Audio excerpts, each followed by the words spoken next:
January 19th, deer camp. That's right. Doesn't get much better than this when it's 10 degrees with a stiff wind. This is true. A lot of deer have been digging up this field out here. And we forgot the snowshoes.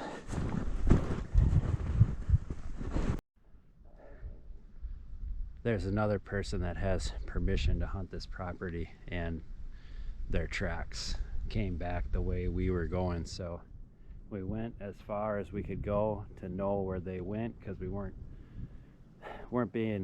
getting in contact with him by text. So Matt broke off and went over the lip of the field. He just called me, said there's no activity over there. We do know that there is activity out here in this front field to the left of this barn. So we're hoping to find 2 spots over there, and we're gonna get set up. But here he comes. I mean, the good thing about the spot over here is it should be a little bit protected from the northwest wind, and maybe they'll really like that. And I also feel like the wind is in their favor coming out of that corner by the red barn over there. So we're just gonna have to be smart about how we set up and hope we can get there in time. Almost 2 o'clock right now, so should be set up by 3. So I've never been on this place. There was no sign where Matt wanted to go in the condo, and he wasn't dressed to be sitting outside, so he's gonna head back, keep the fire warm. And I came in, I don't know how well you can see, but this is the best sign on the property, and right out in front of the tree here is about where it starts, about where the tracks start. So everything should be, if they follow the tracks that are already here, upwind of me, you know, and then the wind blowing pretty much straight over to the tree line on the other side. But there's no sign of them being out here. They're all coming out in this corner, so gotta hurry up now.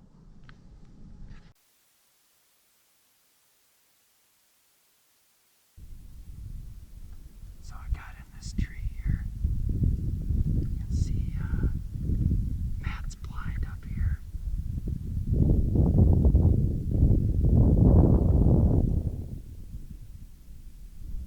That's not good.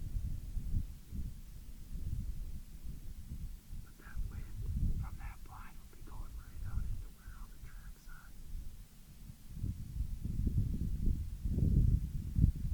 This was the best sign that we saw anywhere in the ground that we covered, so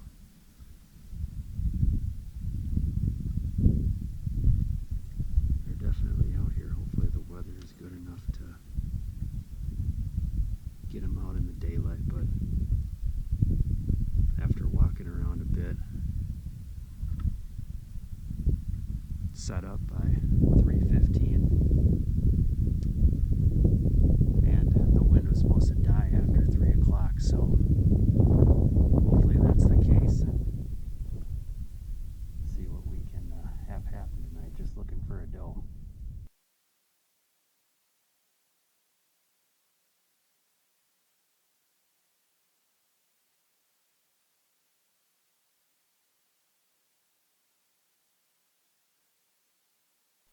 So this doe comes out right below me, about 30 yards to the west, and she completely surprised me. I got the best camera setup ever, and here we go.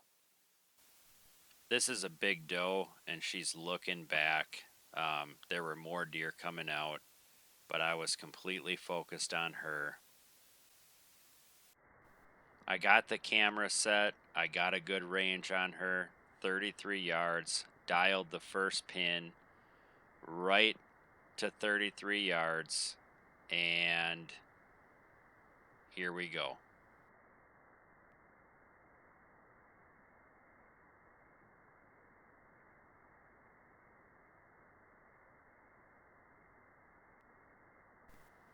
Man, I didn't realize it when I shot, but she ducked a ton.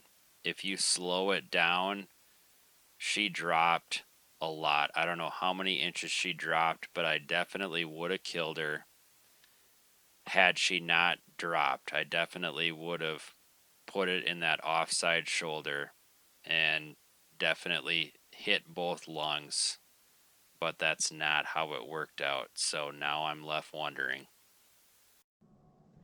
All right.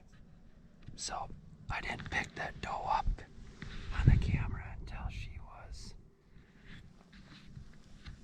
out here.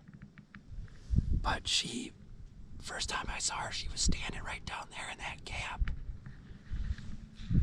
and completely surprised me. Man, I got a good range on her, 33 yards. And I can't tell by rewatching the footage if my lighted knot came on or not, but it definitely looked high.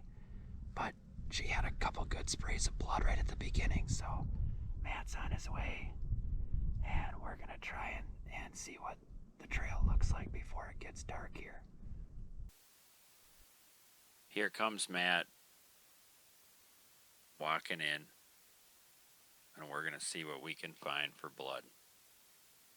At this point, I don't know that it's not a good hit.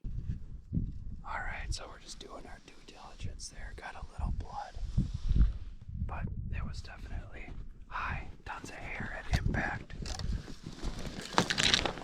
So